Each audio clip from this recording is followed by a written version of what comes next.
તો હાલો મિત્રો, સ્વાગત છે આપણી યુટ્યુબ ચેનલમાં ભાઈ બધાનું। હું છું ગુજરાતનો મહાગાંડો ખેડૂત અને આજે આપણે જાણકારી દઈશું આ બુલેટ ખડની તથા હાથી ખડની કે ગાયું ભેંસુમાં ચારવા માટે કેવો સારો છે આ ચારો। તો જોડાઈ રહ્યો આપણી યુટ્યુબ ચેનલમાં।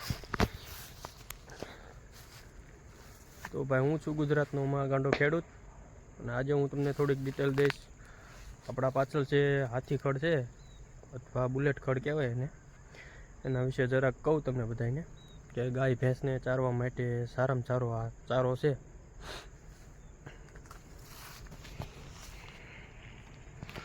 તો મિત્રો આ ચારો છે ને માથોડા ઢક 1.5 માથોડાય થાય છે અને પશુ આહાર માટે બહુ સરળ રીતે આ ચારી શકાય પશુને અને દૂધના ઉત્પાદનમાં પણ સારું રહે છે।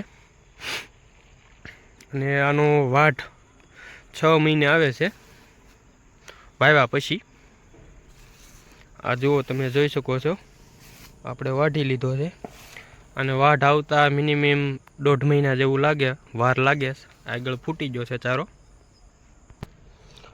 તો મિત્રો આપણે તો ડેલી લઈ જ જઈએ છે ચારો।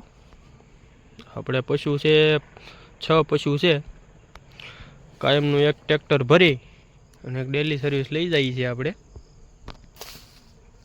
તો મિત્રો આપણે ડેલીનો સારો વાઢ લઈએ છીએ, 5-7 ભારા જેવું વાઢ લઈએ છીએ અને આ સારો ભેંસ ગાયું માટે ચારવામાં ખૂબ સરળ રીતે સારો પડે છે।